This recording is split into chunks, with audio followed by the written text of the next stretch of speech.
Welcome to the deep dive. If you're listening right now, I know exactly who you are. We got a pretty good idea, yeah. Right, you are the learner. You might be prepping for a massive high-stakes policy meeting later this week, or... Or maybe you're just someone with an absolutely insatiable curiosity about how the complex machineries of our world actually operate. Exactly. And either way, you are in the right place, because today's material is, honestly, it's nothing short of a massive paradigm-shifting thought experiment. It really is an extraordinary intellectual exercise. Mm-hmm. We're looking at a scenario that challenges everything we know about economics, military structure, and statecraft. Yeah. So our mission today is to unpack a highly complex, entirely hypothetical scenario, basically. How do you dismantle a massive military economic conglomerate if a nation undergoes a democratic transition? Right. And specifically, we're looking at a theoretical roadmap for reforming Iran's Islamic Revolutionary Guard Corps, the IRGC. Which is a heavy topic. It is, and we're pulling this from a very specific and frankly fascinating source. It's a blog post dated today, March 2nd, 2026, from a site called Barakface. Yeah, the author notes they were Barack Obama's first full-time volunteer in New York City, actually. Right, right. And the post is titled, Reforming Iran's IRGC, Lessons from Corporate Breakups and Fallen Empires. Okay, so before we go any further, I need to firmly establish the ground rules for what we're about to do here. Please, this is important. The material we're analyzing today deals with incredibly sensitive geopolitical issues. It touches on international relations, the very fraught dynamics between Iran, the U.S., and Israel, and the concept of regime change itself. Yeah. So because of the sheer gravity of these topics, I want to state unequivocally to you, the listener, that neither of us here is taking a side. No. We're not endorsing any political viewpoint, whether that's left-wing, right-wing, domestic, international, none of it. And we're absolutely not advocating for regime change. I want to second that completely. My only job today, our only job, is to impartially report and analyze the structural and economic theories presented in this text. Exactly. We're looking at this strictly as an exercise in institutional design and structural mechanics. Yeah. It's totally divorced from political endorsement. And when you look at it strictly through that mechanical lens, the theories presented are incredibly compelling. It really forces you to think about how power is actually built and maintained. Which brings me to the hook, the teaser that got me so excited to bring this deep dive to you today. Oh, the 1984 connection. Yes. The author asks us to look back at the year 1984, specifically at the breakup of the American telecommunications giant AT&T. And they propose that dismantling a U.S. telecom monopoly provides a literal blueprint for dismantling a Middle Eastern paramilitary organization. It sounds crazy. It does. Okay, let's unpack this, because on its face, comparing a phone company to a heavily armed paramilitary force sounds completely absurd. How does that analogy even begin to hold up? It sounds like a massive stretch until you realize what the IRGC actually is. Right. Because to understand the proposed solution, this whole corporate antitrust approach, we first have to strip away our conventional understanding of what a military is. Right. So the IRGC was established in 1979, right in the aftermath of the Islamic Revolution. Its original mandate was simple enough in theory: safeguard the new regime and its ideological foundations. It was designed as a loyalist counterweight to the regular Iranian military, right? Exactly. Just a specialized guard force. But it didn't stay a simple guard force. I mean, it evolved into something that commands elite military units, controls ballistic missile development, The aerospace program. and runs the Quads Force, which handles all their external, extraterritorial operations. Plus, it plays a central role in domestic security. That is a massive portfolio for any armed force. And if it stopped there, it would just be a very powerful, very traditional military apparatus. But the core thesis we're examining today is that the IRGC is actually a hybrid behemoth. That's the exact phrase used in the text. Right. It's a blend of a military junta, an intelligence apparatus, a sovereign wealth fund, and a monopolistic holding company, all rolled into one completely opaque institution. Let's just pause and visualize that combination for a second. A military junta, an intelligence apparatus, a sovereign wealth fund, and a monopolistic holding company. It's a lot to wrap your head around. It really is. While the missiles and the Quads Force get all the global headlines, this text argues that its most distinctive and perhaps most dangerous feature is its economic engine. And we have to look at the specific mechanisms of that economic engine. The primary vehicle the author highlights is Khatam Al-Anbiya Construction Headquarters. Khatam Anbiya. Yes. This is the web of holding companies through which the organization exerts its financial dominance. And the breadth of that dominance is staggering. The portfolio reads like a massive, diversified global conglomerate. We're talking about heavy construction, oil and gas extraction. Telecommunications networks. Right. Mining operations, banking and finance, automotive manufacturing, shipping, core infrastructure. I mean, they are everywhere. What's fascinating here is how this level of economic penetration completely dwarfs other militaries that have business interests. Yeah. Estimates from academic and policy research institutions suggest they influence a substantial, albeit sanctioned and opaque, portion of Iran's entire gross domestic product. I want to make this real for you, the listener. Let's translate this into an American context. Imagine if the United States Department of Defense didn't just buy equipment from private contractors like Lockheed or Boeing. Right. Imagine if they owned them. Exactly. Imagine if the Pentagon literally owned Verizon. And ExxonMobil. And Ford Motor Company. Yeah. And Chase Bank. Imagine if the military was your landlord, the provider of your cell service, the entity refining your gasoline, and the bank holding your mortgage. It's dystopian. How does the civilian economy even function under that kind of distortion? It doesn't. Not in any recognizable competitive sense. Because you cannot have a free market when one of the market participants has a monopoly on state violence. Right. If you're a civilian construction firm in Tehran and you want to bid on a new highway project and your competitor is Qatam Al-Anbiya. You're not competing on who can pour asphalt the cheapest. No. You're competing against the coercive apparatus of the state. You are bidding against an entity that has its own intelligence service. Good luck with that.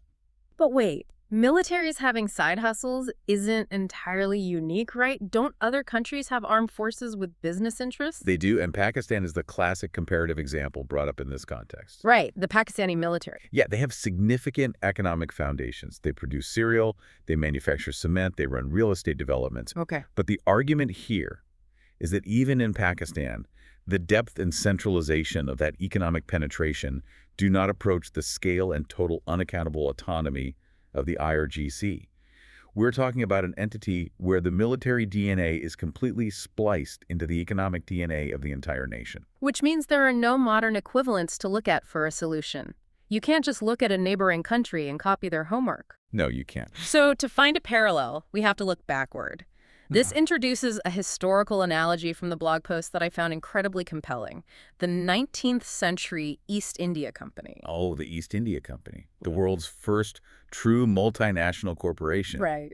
But as we know, it was far more than just a trading firm. Exactly. For anyone who needs a quick history refresher, the East India Company, or the EIC, started as a commercial entity chartered to trade spices and textiles in the Indian Ocean. Just a business. Just a business. But to protect its trade routes and its physical warehouses from rivals and local rulers, it started hiring private guards. And those private guards eventually grew into a private standing army. At its peak, the East India Company had a larger military force than most sovereign nation-states. It's wild. It really is. It wasn't just trading anymore. It was literally governing vast territories of the Indian subcontinent, collecting taxes and administering its own brutal version of justice until it was finally nationalized by the British Crown in 1857. Here's where it gets really interesting. The argument isn't just that the IRGC is a modern-day East India Company. It's that it represents a structural inversion of the East India Company. A structural inversion. Let's break down what that actually meant. Yeah, please. So the East India Company began with commerce. It started with a business model, and to protect that business model, it acquired coercion, a military force. It used its money to buy guns. Exactly. But the IRGC did the exact opposite. They began with coercion. Precisely. They were founded strictly as a military and security force to protect revolution. And from that foundation of armed, coercive power, they gradually acquired commerce. So they used their guns to acquire businesses, to take over ports, to win no-bid state contracts. It's the exact mirror image. I get the historical poetry of that inversion, but why does the direction of that evolution actually matter? Like, does starting with guns versus starting with money change how hard the organization is to dismantle? It changes the nature of its resilience. The argument is that in both cases, the fusion of arms and assets creates a self-reinforcing ecosystem. A closed loop. It is a closed loop of absolute power. Walk us through that loop. How does the day-to-day operation of this ecosystem make it so untouchable? Think about the power of the purse. In a normal country, the civilian government controls the military budget. If the military gets out of line, the parliament cuts their funding. Standard civilian oversight. Right. But here, the economic independence finances the military's autonomy. Because they generate billions of dollars through their own telecom networks, their own oil smuggling, and their own construction projects, they don't have to ask a civilian parliament for a budget. They just pay themselves. Exactly. They fund their own missile programs and their own external proxy forces entirely off the books. So they are totally insulated from civilian financial oversight. And then the second half of that loop is the guns protecting the money. Right. Because they have the military force, the intelligence apparatus, and the political intimidation factor, no civilian regulator is ever going to audit them. Who would dare? Nobody. No tax agency is going to demand their ledgers. And no rival civilian business can challenge their monopolies. The money buys the guns without civilian approval, and the guns protect the money from civilian oversight. Unwinding a system like that, where do you even start? You can't just pass a routine defense sector reform bill. It would be ignored. You wouldn't even make it to a vote. Which takes us back to our initial hook. 1984, the United States Justice Department and the breakup of AT&T. This is where we transition from colonial history to corporate antitrust law. And it's the only framework that really makes sense for an entity this vertically integrated. Let's define vertical integration for a moment, because it's a term that gets thrown around in business school, but it's crucial here. Yeah, it's central to the whole argument. In 1984, AT&T was the definition of a monopoly. They didn't just provide your phone service. They owned the local copper wires connecting to your house. They owned the poles the wires hung on. Right. They owned the long-distance infrastructure connecting cities. And through their subsidiary Western Electric, they literally manufactured the physical plastic telephones that you leased and hung on your kitchen wall. They owned the entire pipeline, the playing field, the ball, and the stadium. And the U.S. government recognized that this level of vertical integration completely suffocated innovation. Yeah, no rival company could offer cheaper long-distance rates because AT&T owned the lines those calls had to travel over. So the government didn't just slap them with a fine. They didn't just tell them to lower their prices. They forced a structural separation. They took an axe to the company and chopped it up. Right. The local services were broken off into regional companies, the famous baby bells. Infrastructure ownership was separated from service provision. And that separation is the exact conceptual tool being applied to the IRGC in this text. The argument is that the remedy for a reformed Iran wouldn't just be ideological. You can't just change the minds of the generals. No, you have to physically, structurally break the monopoly. The core premise here is power that combines monopoly control over force, A&D monopoly control over capital must be separated. It is the ultimate toxic vertical integration. It's lethal to a free society. So how does the blueprint suggest an interim democratic government actually execute this structural separation? Well, the author lays out 3 proposed pillars of deconcentration. No. The first step is the complete legal separation of military operations from commercial enterprises. Meaning you take a massive holding company like Khatam Al-Anbiya and you legally sever it from the military chain of command. Exactly. A general can no longer sit on the board of a telecommunications company. Right. You draw a hard legal line.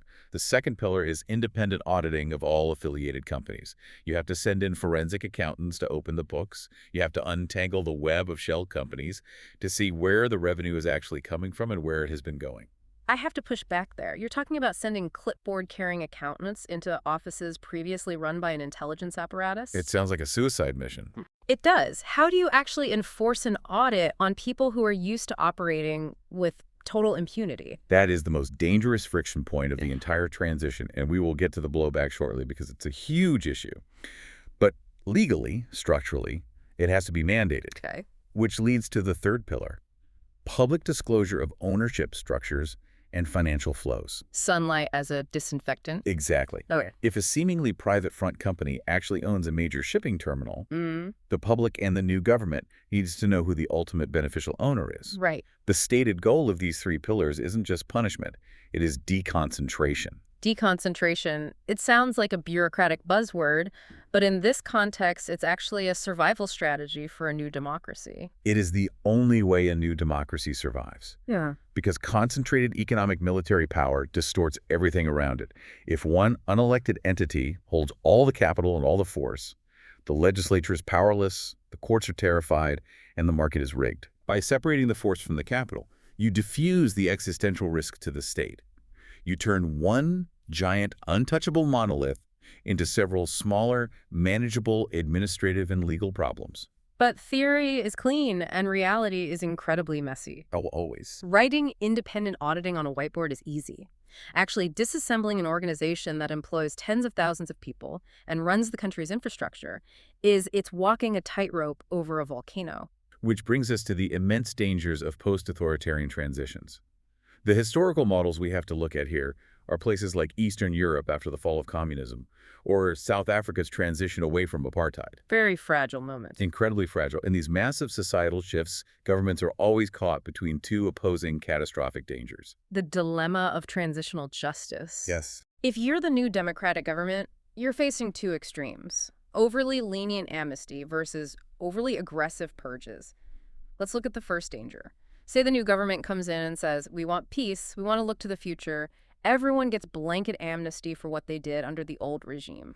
What happens? Overly lenient amnesty breeds profound injustice.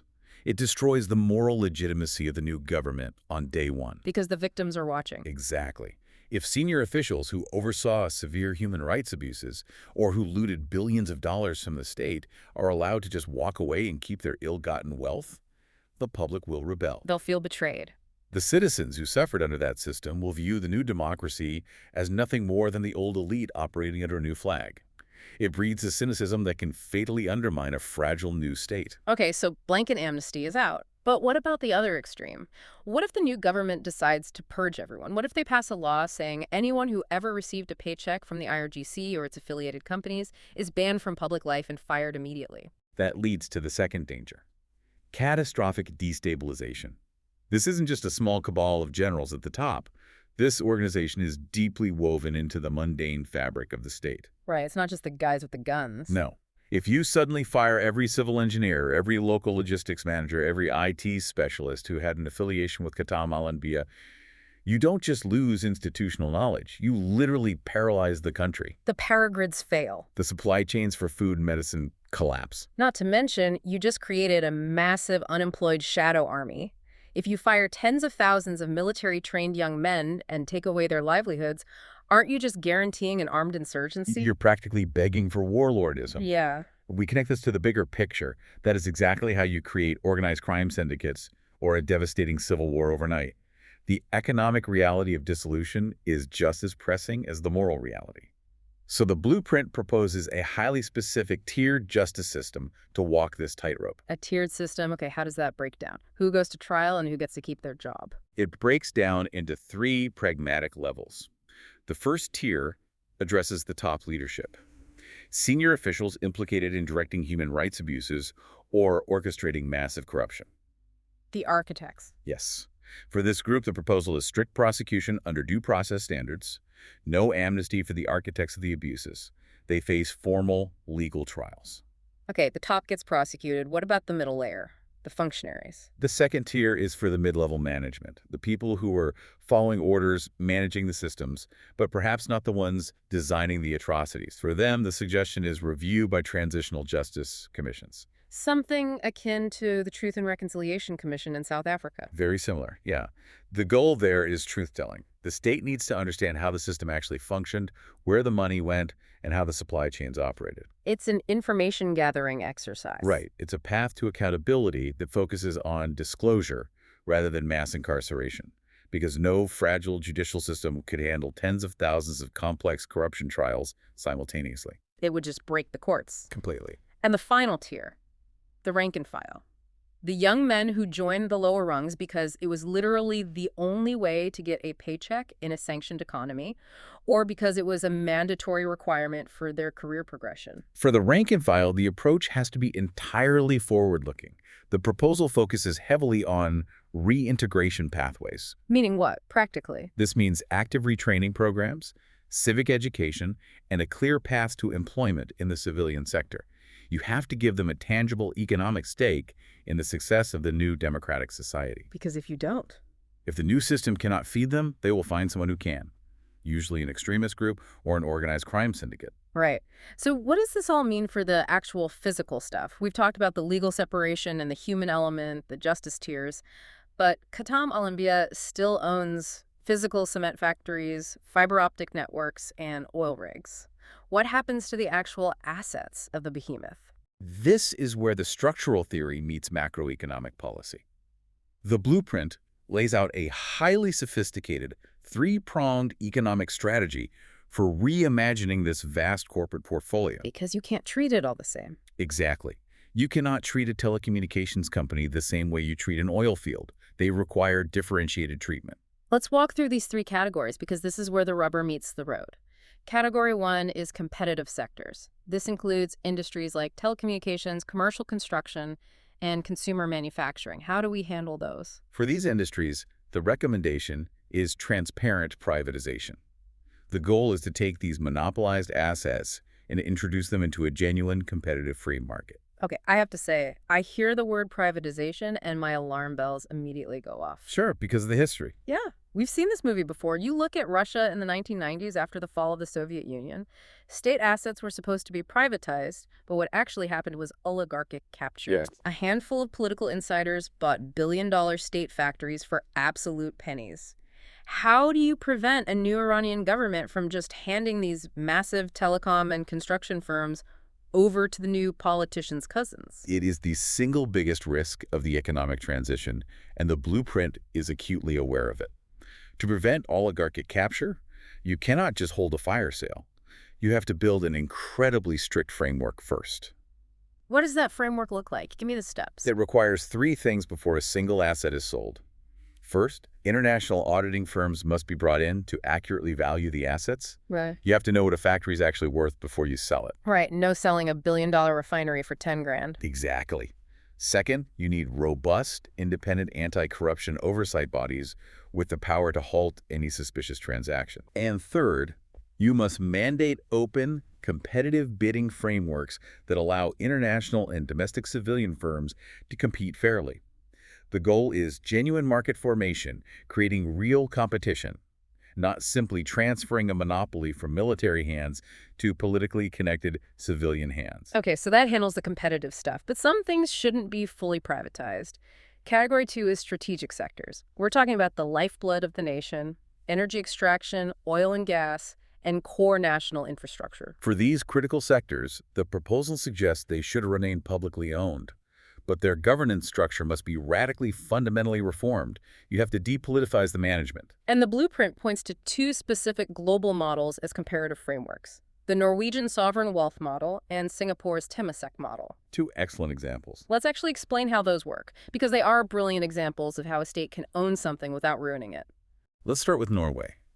When Norway discovered massive offshore oil reserves, they faced a choice. They could let the politicians spend the money immediately to win elections, or they could protect it. They chose to protect it. They chose to protect it. They created a sovereign wealth fund that is publicly owned, but, and this is the crucial part, it is managed by highly professional, independent technocrats who are firewalled from day-to-day political interference. So the politicians set the broad ethical guidelines for the fund, but a politician cannot call up the fund manager and demand they invest in their brother-in-law's company. Exactly. The management is fiercely independent and transparent. And Singapore's Temasek operates on a similar philosophy. Right. It's a state-owned holding company that owns stakes in major infrastructure and telecom. But it operates essentially like an independent commercial investment firm. It does not receive political directives on how to manage its portfolio companies. Applying those models to Iran's energy sector would be revolutionary. You keep the wealth of the oil and gas in the hands of the Iranian public, but you completely sever the military and ideological control over how those resources are extracted, managed, and distributed. Yes. You change the DNA of the management from coercion to professional stewardship. It ensures the state benefits from its natural resources without those resources being weaponized by a faction. But the blueprint introduces a third category that I think is the most innovative part of the entire proposal. Category 3. Cooperative models. This is a fascinating addition. I love this part. For selected sectors, specifically agriculture and certain types of manufacturing, the suggestion is to use cooperative structures to actually democratize ownership. And the specific example cited is India's Amul model. If we look at Amul, it is a phenomenal success story. It really is. It's a dairy cooperative in India. It is not owned by a billionaire corporate board. It is jointly owned by millions of small milk producers. Just everyday farmers? Everyday farmers.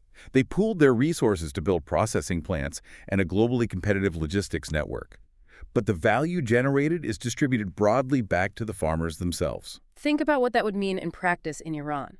Imagine a massive, lucrative pistachio farming operation or a regional agricultural hub currently controlled by a military holding company. Right. Instead of selling it to a massive agribusiness corporation, the state turns it into a cooperative owned by the local farmers and the agricultural workers who actually work the land. How does that change the political dynamic of that region? It completely flips the script. The text uses a very powerful phrase here. It would symbolically reverse extraction patterns. Reverse extraction pattern. Yes. For decades, this hybrid behemoth has extracted wealth and labor from the rural provinces to fund its ideological goals and its elites in the capital.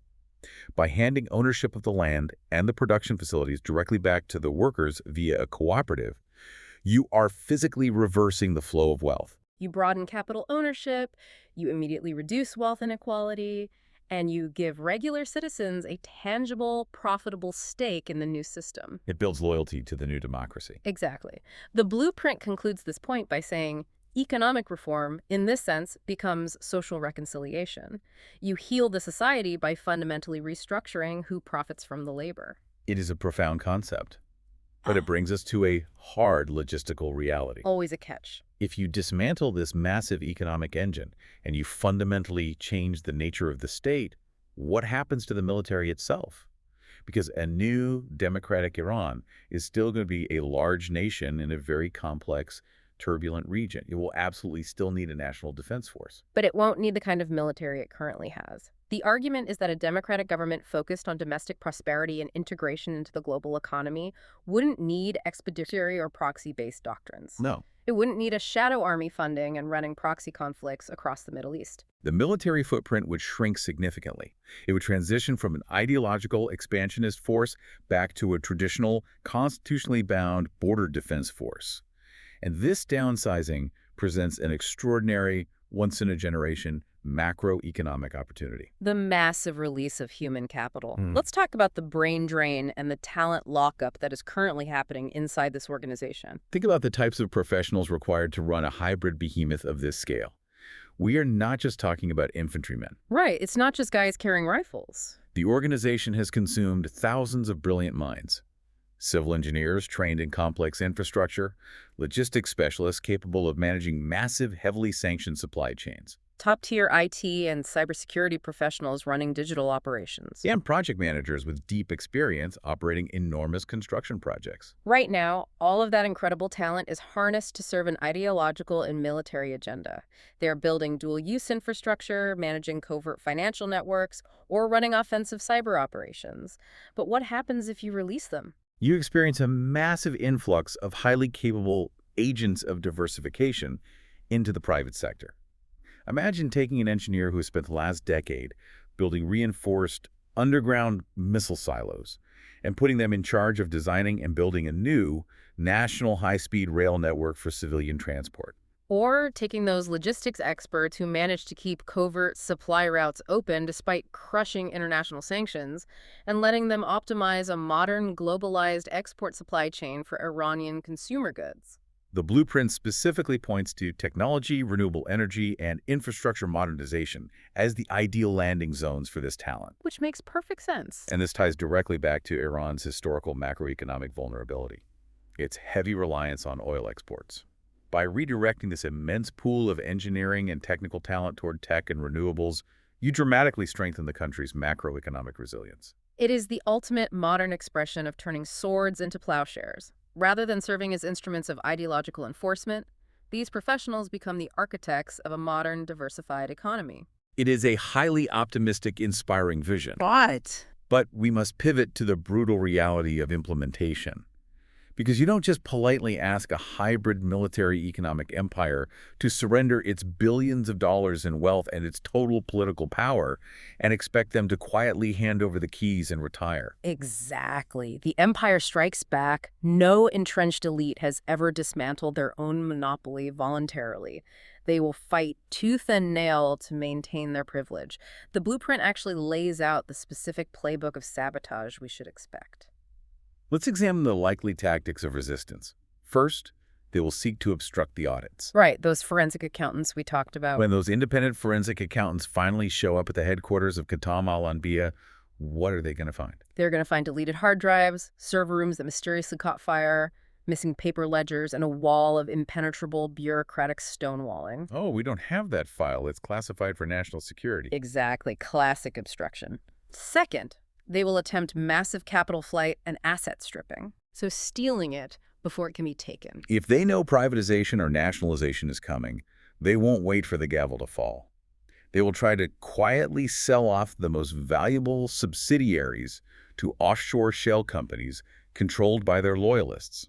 They will attempt to loot the state and move the capital out of reach before the new government can lock down the banking system. Third, and perhaps most terrifyingly, they may incite security instability. This is a classic playbook for an entrenched military-facing civilian oversight.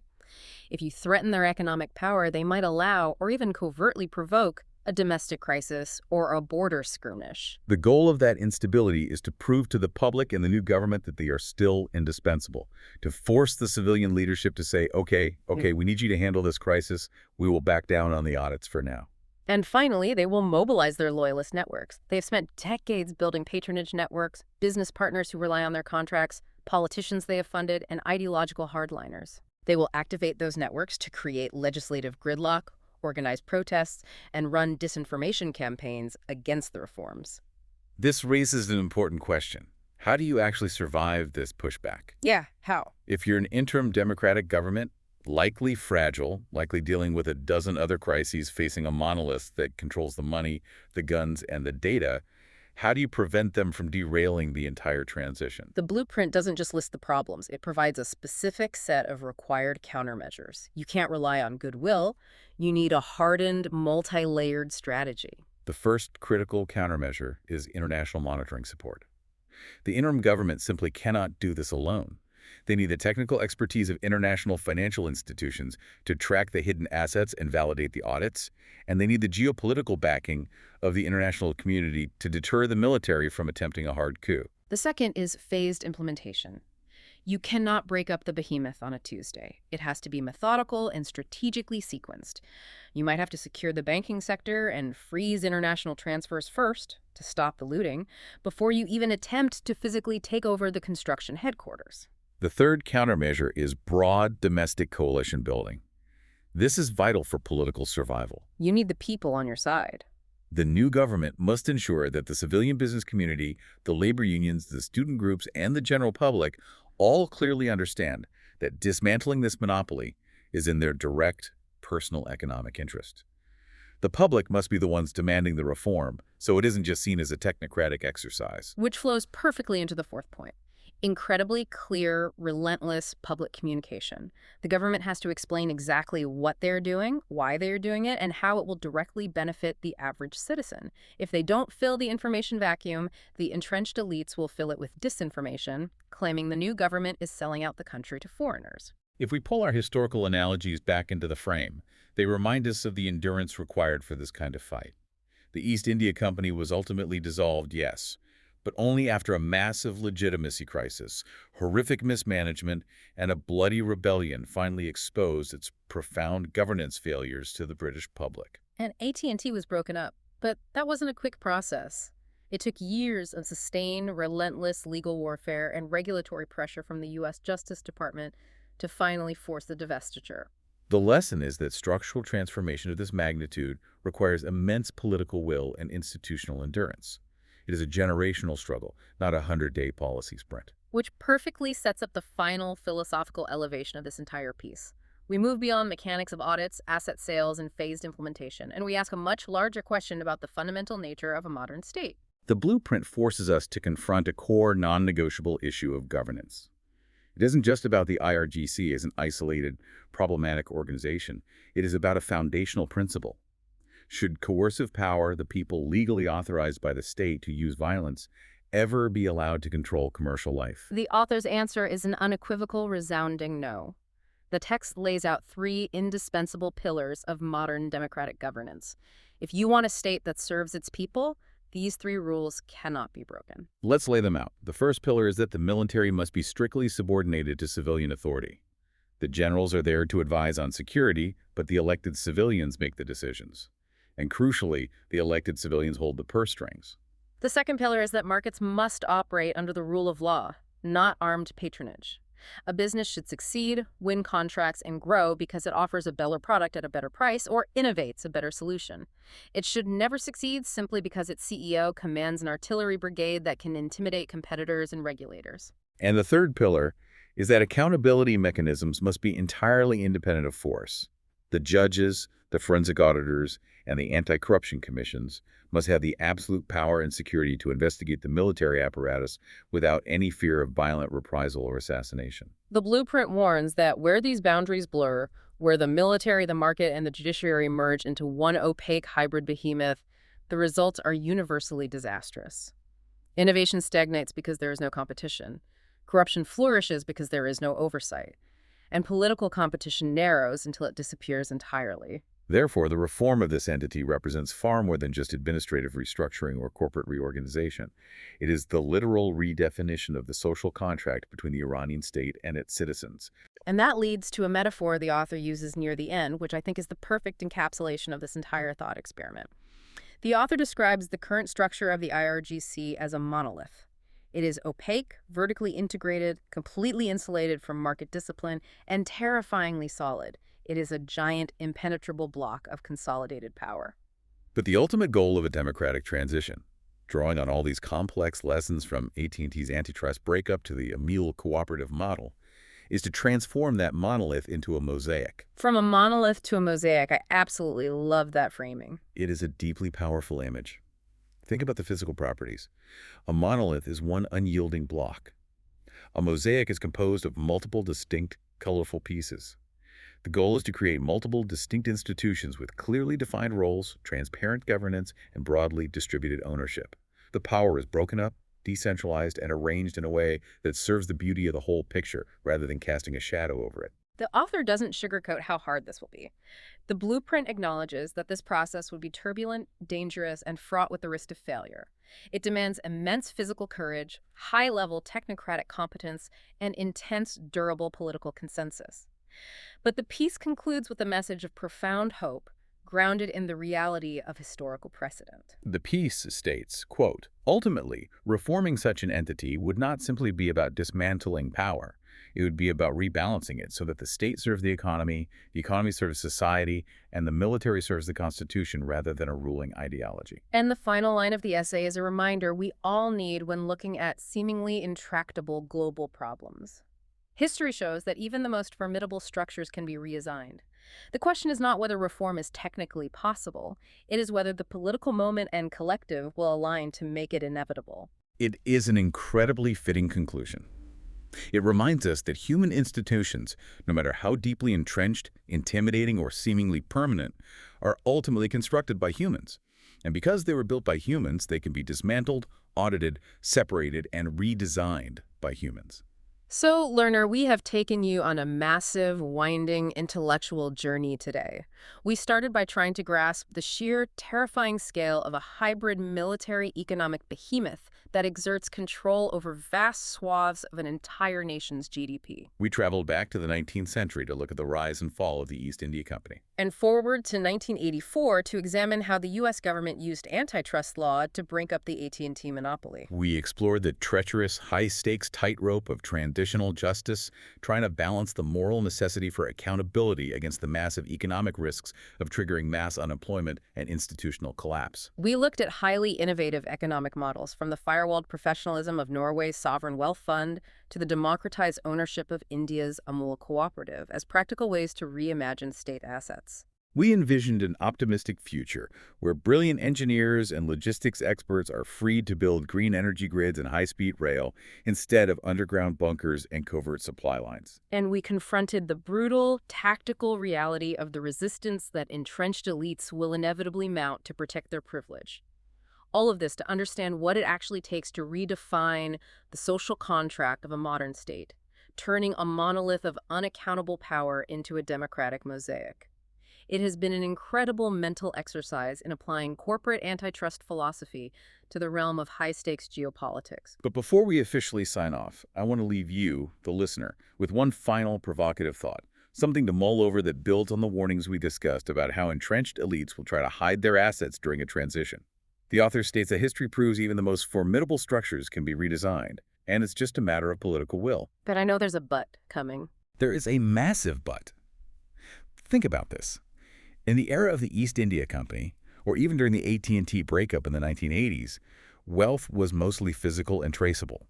It was spice ships, it was miles of copper wire, it was real estate, and it was fiat currency sitting in highly regulated, centralized physical banks. Right.